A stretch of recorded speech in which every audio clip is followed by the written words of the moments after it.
근데 우리 아이들이 공부하는 방법에 대해서 이제 한 방에 제가 정리해드리면 중학교 때 제일 처음에 기본 개념이 중요하잖아요. 네. 기본 개념을 세우고 문제풀이 같은 것을 통해서 이제 가지를 칩니다. 네네.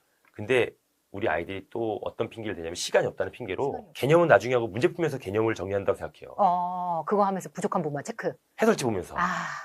이건 전혀 쓸데없는 시간 낭비예요. 아. 전혀 해서 안 되는. 왜냐면 그 문제 하나가 개념 순서대로 나오는 경우도 아니고 문제를 보면서 개념을 이해하면 계속적으로 옳지 않은 빈틈이 것과 있는 옳은 거죠. 것, 그렇죠. 계속 섞이죠. 아.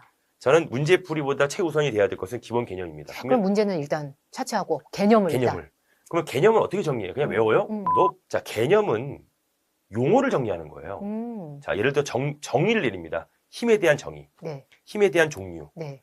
이것에 대한 자기가 용어들을 정리하는 거죠. 중등의 이 물화생지 그때부터 제대로 나오는데 그때 물화생지가 고등 때 통합과학에 70% 이상 나오잖아요. 맞아요.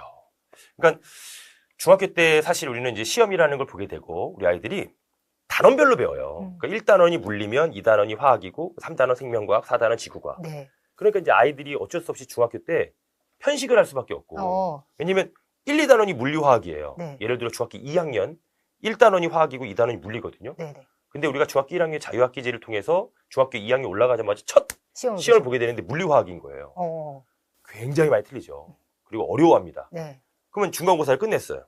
그럼 지구과학은 또 생명과학, 지구과학이니까 또 기말고사는 생명과학, 지구과학이니까 네네. 또 조금만 하면 점수가 올라요. 그러니까 애들이 막 1학기 중간고사 때는 점수가 떨어졌다가 1학기 기말고사 때는 또 올라가요. 그래요? 편식이 특히 선택 과목이 있을 때는 더 심했죠. 그렇죠. 지금도 그렇고. 네. 근데 앞으로는 그게 아니어야 되잖아요. 아니어야 돼요. 이게 통합과학은 네.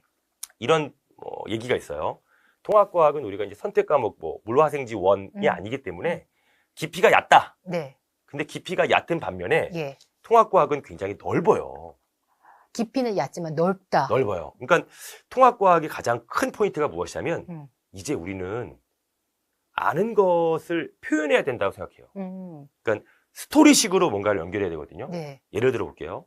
통합과학 이제 개정된 통합과학이 2단원에 물질에 대한 얘기가 나와요. 물질. 네. 네. 근데 이제 원자는 어디서 왔는가부터 이제 시작을 합니다. 네. 그럼 우리가 원자라고 했을 때는 당연히 화학적인 얘기거든요. 그렇죠. 책을 피면 우주론이 나와요. 아, 그래요? 네. 왜냐면 이런 입자가 처음에 만들어진 것은 우주가 탄생할 때부터 지구과학적인 그러네요. 측면에서부터 시작을 해요. 네네.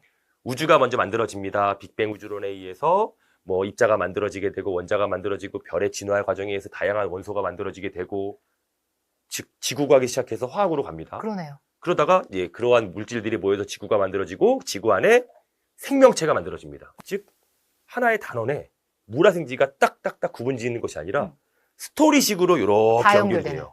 한 단원 안에서. 한 단원 안에서. 그러니까 그 안에서 만약에 화학적인 부분이 모른다. 그럼 아예 연결이 안 되는 거죠. 전체적인 흐름과 스토리를 모르면 통합과학은 전혀 다 무너진다. 그러면 지금 물화생지로 나눠져 있다가 네.